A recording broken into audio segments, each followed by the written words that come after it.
Hello everyone, आज हम पढ़ने वाले हैं समस्त अनुबंध ठहराव है और समस्त ठहराव अनुबंध नहीं। इसमें हमें क्या करना है, स्पष्ट करना है। तो स्टार्टिंग से हम इसका आंसर देखते हैं।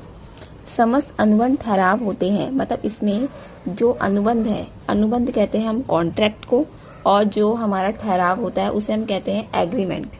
ठीक है, तो समस्त अनुबंध मीन्स कॉन्ट्रैक्ट, ठहराव मीन्स एग्रीमेंट होते हैं, समस्त ठहराव अनुबंध नहीं होते। हमें इसको पूरा स्पष्ट करना है, मतलब पूरा इसका डिफाइन करना है कि ऐसा क्यों, कैसे। समस्त अनुबंध ठहराव होते हैं। अनुबंध अधिनियम के अनुसार अनुबंध एक ऐसा ठहराव है, मतलब वो कॉन्ट्रैक्ट है, वो एक ऐसा एग्रीमेंट है, ठीक है, जो राजनियम द्वारा परिवर्तनीय हो, मतलब परिवर्तनीय मतलब चेंज होता है जो, ठीक है। इसका तात्पर्य यह है कि अनुबंध एक ठहराव है। अनुबंध क्या है, कॉन्ट्रैक्ट क्या है, हमारा एक एग्रीमेंट है, ठीक है, तथा ऐसा ठहराव जो राजनियम द्वारा परिवर्तनीय हो, मतलब जो सरकार द्वारा मतलब चेंज किया जाता है, ठीक है। अनुबंध का रूप धारण कर सकता है।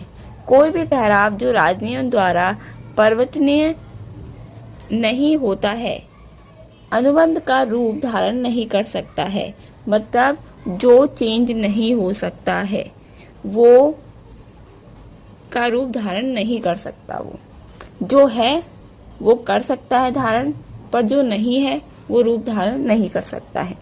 ठहराव अनुबंध की आधारशिला है। आधारशिला उसे कहते हैं जब हम किसी कार्य का प्रारंभिक चरण में, मतलब स्टार्ट करते हैं हम कोई भी चीज को, जब हम उसके पहले चरण में रहते हैं, मतलब स्टार्टिंग लेवल जो होता है उसे हम आधारशिला कहते हैं, ठीक है। बिना ठहराव के अनुबंध संभव नहीं होता है, मतलब बिना एग्रीमेंट के कॉन्ट्रैक्ट संभव नहीं है। ठहराव के राजनियम द्वारा परिवर्तनीय होने के लिए उसमें कुछ विशेष लक्षणों का होना आवश्यक है। ये लक्षण निम्न प्रकार के हैं। पक्षकारों के बीच प्रस्ताव, मतलब जो पक्षकार हैं, दो लोग एग्रीमेंट कर रहे हैं, उनके बीच में क्या होता है, एक प्रस्ताव होता है, ठीक है। स्वीकृति होती है, मतलब स्वीकार करना, अगर वो उस एग्रीमेंट को स्वीकार कर लेते हैं। स्वतंत्र सहमति, मतलब स्वतंत्र तो आप समझ गए होंगे, सहमति मतलब सहमत होना, जो उन दोनों के बीच में जो एग्रीमेंट हुआ होगा तो उसमें दोनों को स्वतंत्र तरीके से उसका डिसीजन लेना होता है और सहमति देनी होती है, ठीक है। विधि पूर्ण प्रतिफल एवं उद्देश्य, जो उसके प्रतिफल होते हैं या उसके उद्देश्य होते हैं, लिखित, प्रमाणित और रजिस्टर्ड होना चाहिए। ये इसके निम्न प्रकार के लक्षण होते हैं, ठीक है। जिस ठहराव में ये विशेषताएं होंगी वही अनुबंध कहलाएगा। मतलब अगर जो हमारे एग्रीमेंट हैं में, ये जो एग्रीमेंट में अगर ये विशेषताएं होंगी तो ही हम उसे कॉन्ट्रैक्ट मानेंगे, तो वो कहलाएगा। इस प्रकार एक अनुबंध के लिए ठहराव आवश्यक है, इसलिए कहा जाता है कि समस्त अनुबंध ठहराव होते हैं, ठीक है। अब सेकंड पढ़ेंगे हम, समस्त ठहराव अनुबंध नहीं होते, ठीक है। सभी ठहराव अनुबंध नहीं हो सकते हैं। ठहराव मतलब एग्रीमेंट। ठहराव के लिए केवल दो बातों का मतलब ध्यान रखना चाहिए, ठीक है। जैसे प्रस्ताव तथा स्वीकृति का होना आवश्यक है।